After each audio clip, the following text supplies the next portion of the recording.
Alrighty, folks, welcome back to Adobe Live. I hope you are all doing well this morning. I'm gonna pop over here and let you see me. I got a question first before I turn my face cam on. What day is it, folks?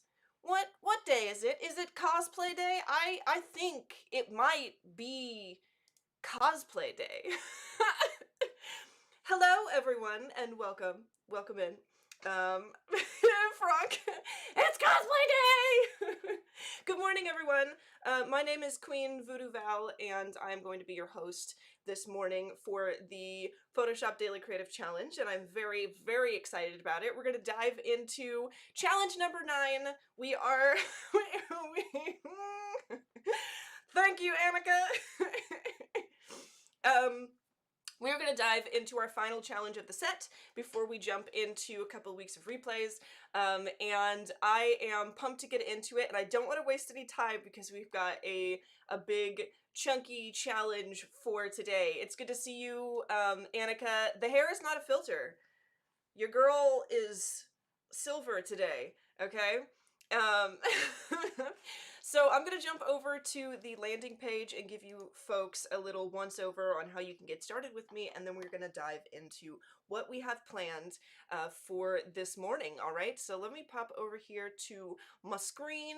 This is the challenge page. You can join the challenge page and check out all of the information. If you go to behance.net/challenge/Photoshop, you get a little 1 through 4 spiel about how everything works, and then you get all of your challenges. There's a new challenge that is unlocked at the beginning of every day, early in the morning Pacific time, and we are on our last one here. That is the Retrowave Lockup. So we're going to be snagging some images from Adobe Stock today. We are going to be using some interesting gradient maps, custom gradient maps and things to change the colors of images, and we are going to make a cool kind of retro wave design, and I'm excited. So I'm going to pop over here. I'm going to make sure that I have my proper challenges up in Photoshop, and then we are going to dive into it, shall we? So if you download the starter file by hitting that Get Started button on our challenge page, you will get a file that looks like this, and it says challenge number 9, clip, mask, and resize images to create a dynamic lockup, then use custom gradients to apply a retro wave effect. I'm pumped. Also, just a quick reminder for any of you folks who are maybe over on the YouTube channel, if you would please come over to behance.net/live. That is where we are reading the chat. That is where I can say hello to you. That is where all the cool kids are. This will be a cosplay long remembered. General Kenobi, hello there, it's good to see you. And so many other familiar folks in the chat. Frank and Afroja, Z, Tatiana, Sam Peterson, it's good to see you. Thank you all for joining me. Annika, save your work. Okay, so what we're going to do is we're going to snag our images, okay? Let me open up our challenge folder that I've created for you here, and I'm going to hide the info, okay? We're just going to go ahead and hide that. And I'm going to leave the shapes here for now, but we're going to change around where these shapes are, okay? We're just going to take a bunch of images and lock them up, and I guess technically it would be kind of a mood board sort of post. And let's jump into our Adobe Stock, okay? Let's jump over here. So in Adobe Stock, what I'm going to do is I'm going to make sure that I am in the free section of Adobe Stock, and I am going to type in Vaporwave, okay? And Vaporwave is one of my favorite genres. It's one of my most favorite genres of all time. I love the Vaporwave aesthetic. It's like a retro 80s kind of super awesome aesthetic, and obviously it has a lot of purple, which is my favorite color, a lot of pink and purple and black and orange and stuff, which are all of my favorite shades. And we're going to snag some images from here. Now you can see some of these have been licensed because I have licensed a few of them, but the ones that I'm going to go for here are, there's 2 pages of free stock images for the Vaporwave keyword, and in there are a lot of images like this one here that kind of look like they belong in the same set. And so I've downloaded a lot of these. I've downloaded this one here. I've come down and snagged this cool horizon line image there. I have downloaded that city skyline image there. And if you come over here, there's one over here. There's a bunch. It's like, you know, a wonderful creative uploaded a beautiful set of images for us to use. But one of the things I also did, aside from download these, is I also just downloaded a regular image of a city. So if you type in city to the free section of Adobe Stock, you will find, if you scroll down here far enough, you will find some really excellent images. And I really, really liked one of these, which should pop up at some point. I'm going to show you in my Photoshop, but you can choose whichever city image you like. And what we're going to do is make this a random city image that is not related to our set of Vaporwave aesthetic assets. We're going to make it the same exact colors as these bright and vibrant images. Oops. That we had. And then another thing that I did before we jump in is let me come over to the first page, is I also snagged an image that I thought would be cool for like a header of our post. So there's a lot of images in here that are very much like the Retrowave, Vaporwave sunset images, like this one right here. This is the one I'm going to use. So if you folks want to download kind of a cool horizon techie kind of graphic as well, that works. So let's jump into Photoshop. And I believe that my library actually synced this to our library from our challenge from yesterday. Oh no, actually from one of our game shows. So I have my images here, and I should probably organize this into a better library, but this is where they went when I licensed them, and so I'm just going to use them from here. Now, what I'm going to do, first of all, is I'm going to start dragging and dropping some of these images into our piece here. So I'm going to open my Shapes panel, and I'm going to add this image to that little shape right there, because I'd like to kind of lock it up and put it in its place. So let me drag this over. I'm going to find that image. Or that shape right there, which you can find quickly by holding Control and just selecting whichever element you want to select. So I'm going to select that element, make sure my image is above it, and I'm going to go ahead and right click and create clipping mask. So we can just throw that in there. And then we're going to resize it with free transform. So I'm going to Control T or Command T if you were using a Mac, and I am going to just resize this. And I'm going to throw this in here in a way that I think looks really dynamic. I want to have that like curve of like the directional change of our road there, okay? And then another thing I'm going to do is I think I'm going to mess with these pieces here. So I am going to snag this shape. Actually, I'm going to turn this shape off. And I'm going to turn this shape off, and I'm going to snag this rectangle here, and I'm actually going to size this up. I'm actually just going to pull that up. Actually, let's do that with our shape tool. So let's jump over to our shape tool. You can access the shape tool by pressing U on your keyboard, and I am just going to drag this up like that, because we're going to kind of make this a little bit different here. And then I think I'm actually going to duplicate this and drag this over here. We'll line it up. And then I'm going to make some like little smaller images here, okay? So this is kind of like a stylized mood board post in a lot of ways. Something that you could use if you have an Instagram, like a lifestyle Instagram or something, and you would like to kind of post something that just has a serious atmosphere. This could be very useful. Just to, in an attractive way, lock up some really interesting images. And I think that works for me. I think that looks cool. I might do some more interesting things, maybe with some shapes that aren't rectangles if I had some more time. But for the purpose of this challenge, I'm going to go ahead and leave it like this, and we might tweak things at the end if we have the time. So I'm going to grab my entire shapes group and Control T. And I'm going to use my arrow keys just to bump this down a little bit towards the bottom, because we are going to need some space up at the top here to create our banner as well once we get to that. So I'll open up my libraries, and this is a pretty easy step, just kind of dragging and dropping some cool images into our piece. Let's bring this over here and clip this to this center top shape. A lot of fun, you know, just kind of coming through and placing some cool pictures, photos, that kind of match all the same aesthetic. So we got that one in there. I think that one looks pretty cool. And you could mix this up. You could grab some abstract images as well if you think that works for you, whatever you want. But I'm going to stick with these images. I think I'm also going to grab this one as well, and we'll put this one over top of this little guy over here. And I'm also going to press F on my keyboard. So in Photoshop, there are 3 different view modes that you can access by pressing F. So you can access the standard mode where you can see all of your toolbars and everything, and it is confined to a window. But the problem is, if your canvas is not zoomed in, you can't really hold space to use the move tool, because when you're zoomed all the way out and you can see everything on your canvas, it doesn't allow you to move it.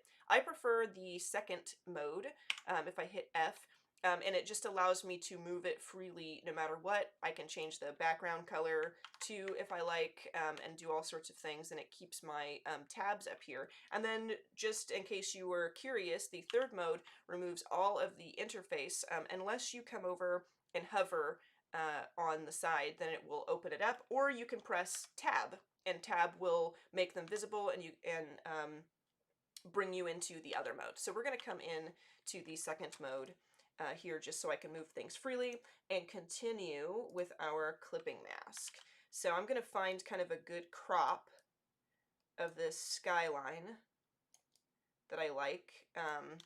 Let's kind of zoom in on this and see what we can see. I kind of like this big topmost building here.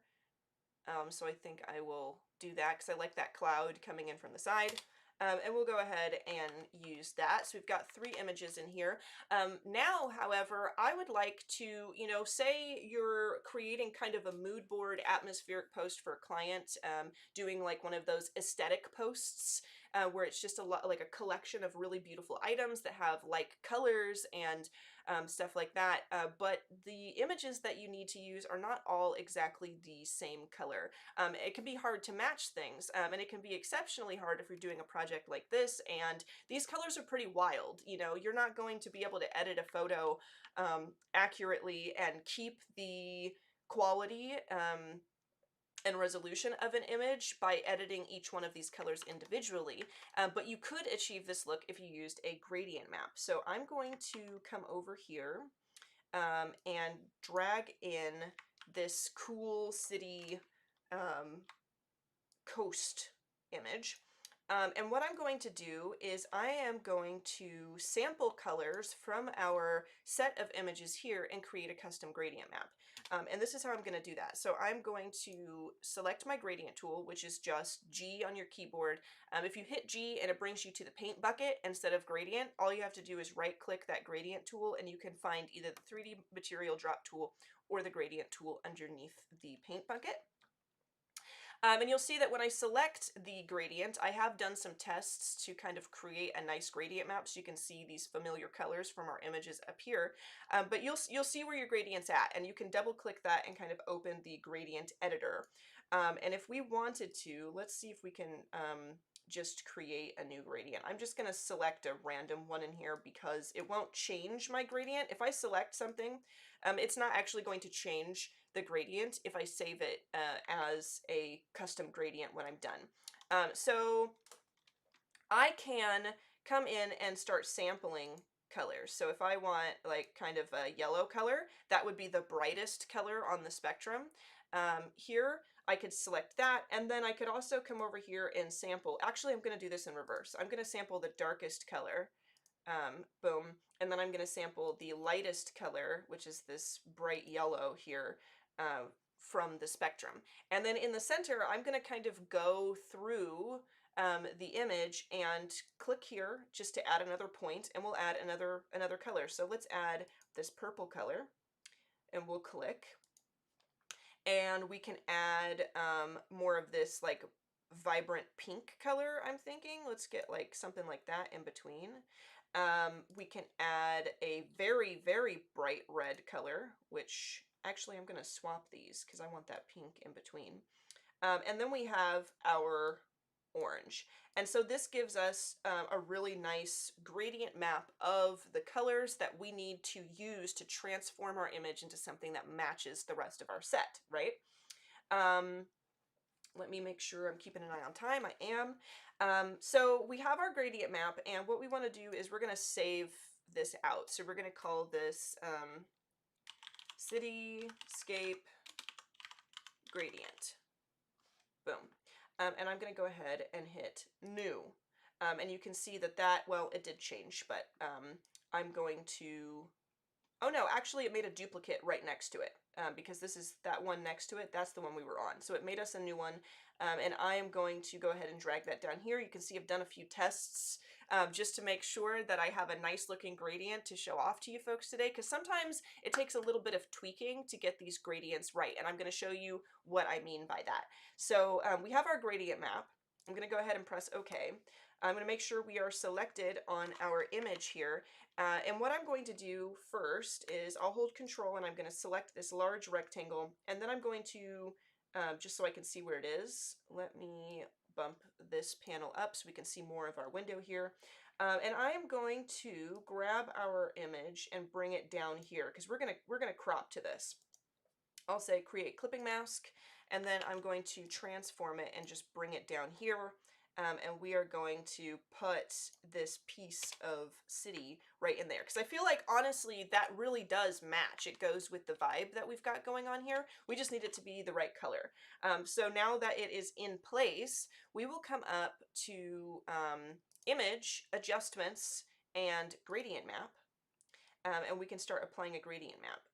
Real quick, I just wanted to make sure that this is a smart object. If you're going to apply a gradient map, you really want to make sure that whatever layer you're applying it to is a smart object, so that you can toggle the gradient map on and off. Because when you apply a gradient map to a rasterized layer and you work destructively, if you wanted to alter that image in any way going forward, it's going to be a little difficult, because when you change the colors so thoroughly, you lose a lot of the values, and even using a feature like levels or curves might not allow you to revert back to the original detail of your image. So definitely use smart objects.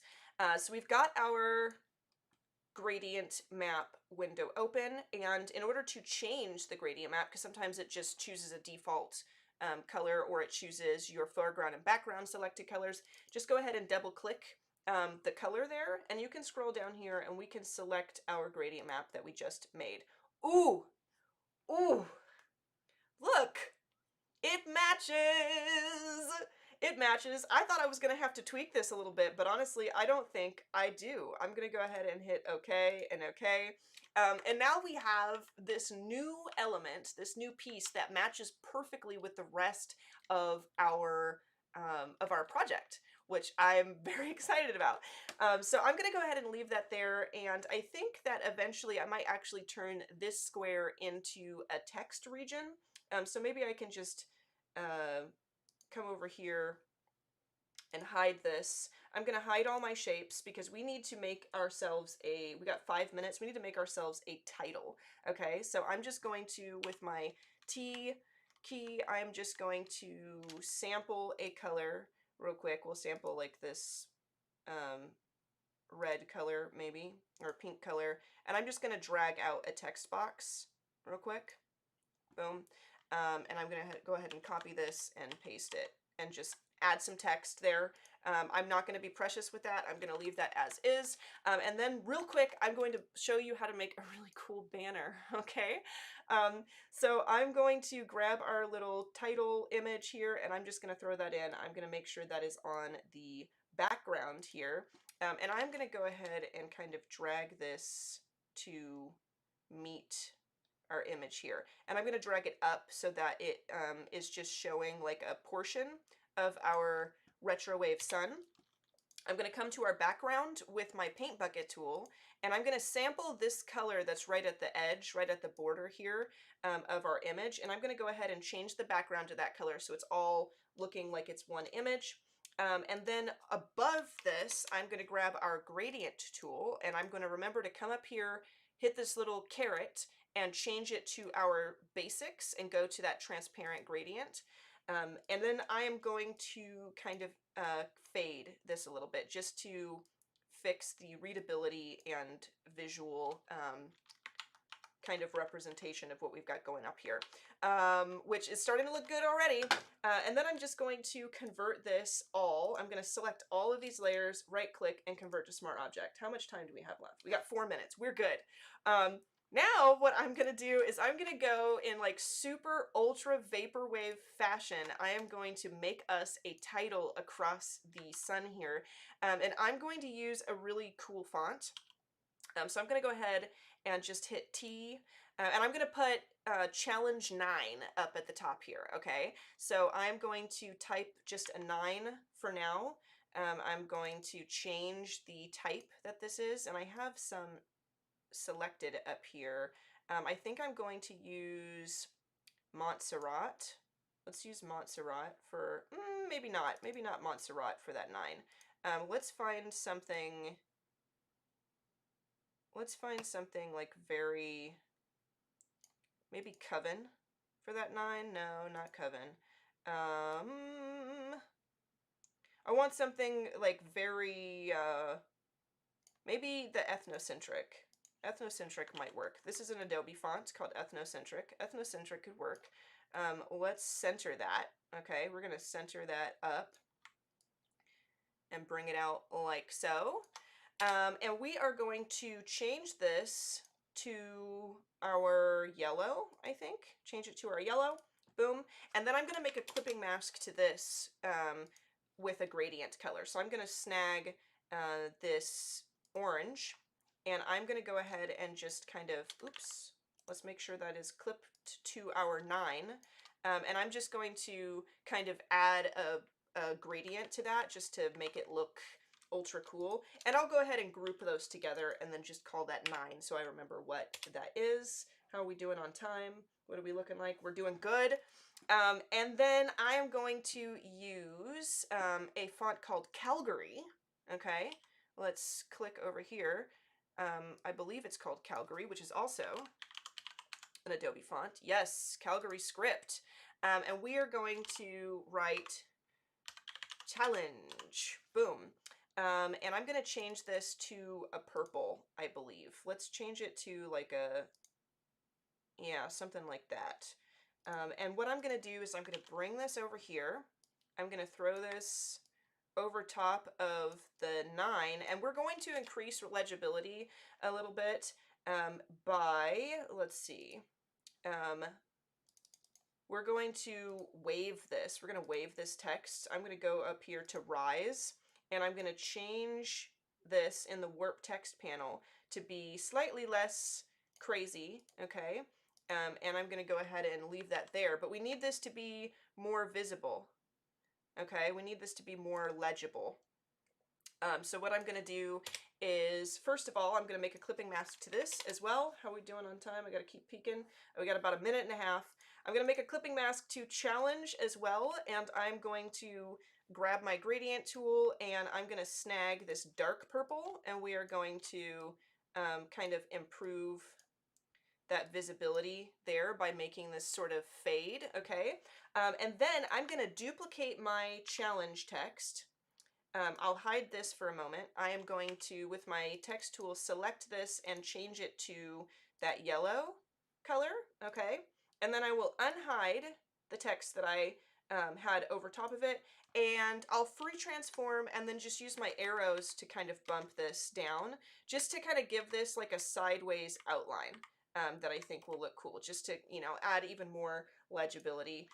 So it's just challenge 9, and then we've got our little lockup, and I think it looks cool. I think it looks super, super neat. I would love to spend some more time kind of tweaking things a little bit, but I think that this is kind of an interesting route to go. I hope that you folks have enjoyed this. It's over, Val. I have the high ground. Yes, I do have to take off, but thank you all so, so much for joining me for challenge number 9 for cosplay day. And I can't wait to see what you folks create for yourselves. So adios, everyone.